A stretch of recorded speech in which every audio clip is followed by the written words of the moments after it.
참 예수님, 오늘은 12월 5일입니다. 대림 제1주간 토요일이죠.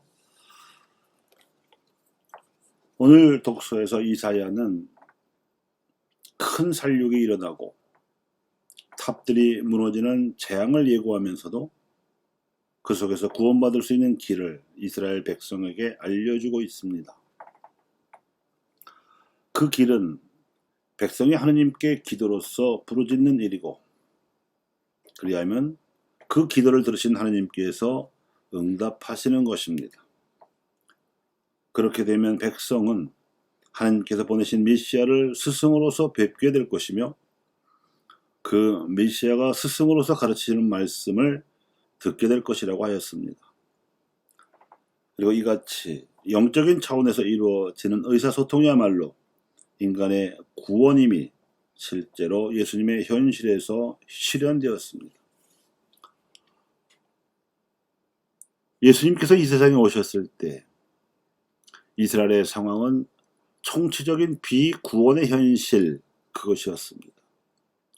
정치는 이민족인 로마인들의 지배를 받고 있었고, 경제는 사두가이들의 제사권으로 독점 장악하고 있는 예루살렘 성전에 집중되어 있었으며, 백성의 여론은 율법 해석을 독점하고 있던 바리사이들에 의해 좌지우지되고 있었습니다. 공생활 동안 예수님께서 보여주신 활동과 행보는 이같이 암울한 비구원의 상황에 대한 구원의 길을 여신 것으로 보시면 됩니다.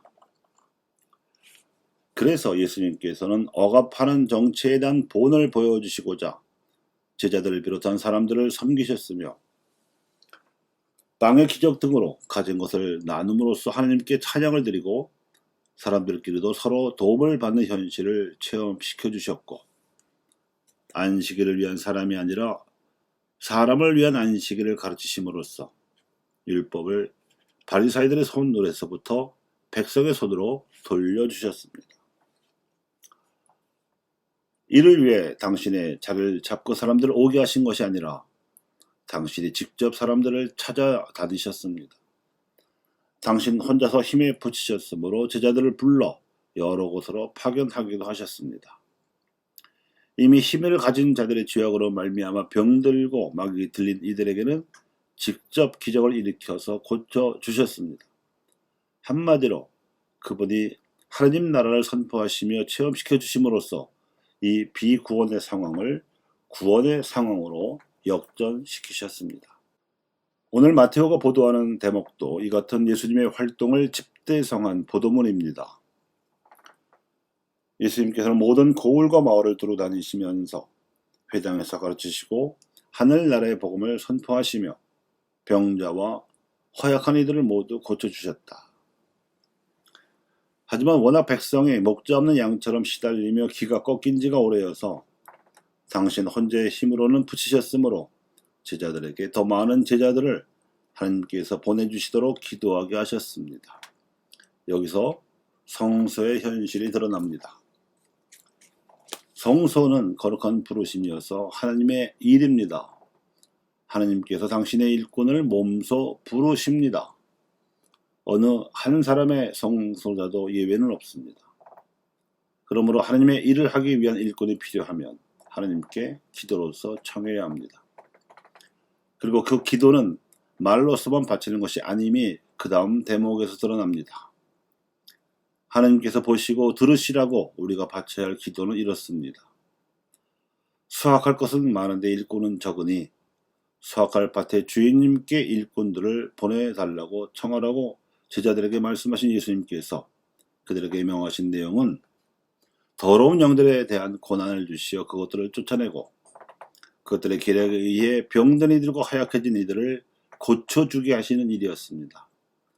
즉 구마와 치유의 사도직은 그 자체가 하나님께 말씀드리는 행동적인 차원의 기도였으며, 특히 하나님의 일꾼을 보내달라는 청원 기도였던 셈입니다. 그래서 인도의 남부인 고아 지역에서 복음을 전하던 프란치스코 하비에르가 일꾼이 필요하다면서 예수의 동료이자 장상이었던 이냐시오에게 보낸 편지가 이러했습니다.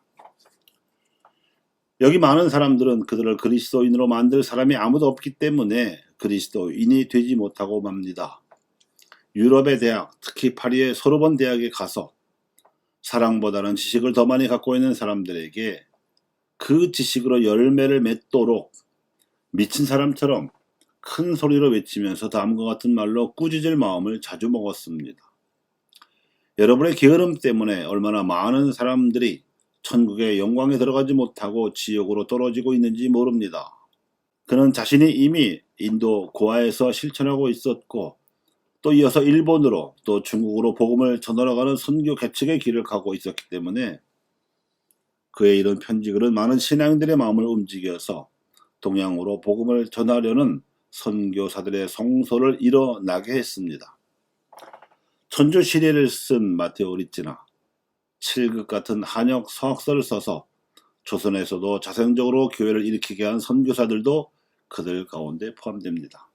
그런데 오늘날 유럽 가톨릭 교회가 침체되기에 이른 결과는 다음과 같은 복음 말씀을 외면하고 이를 지키는 데 게을렀기 때문입니다. 이스라엘 집안에 기르는 양들에게 가라. 가서 하늘나라가 가까이 왔다 하고 선포하여라. 앓는 이들을 고쳐주고 죽은 이들을 일으켜주어라.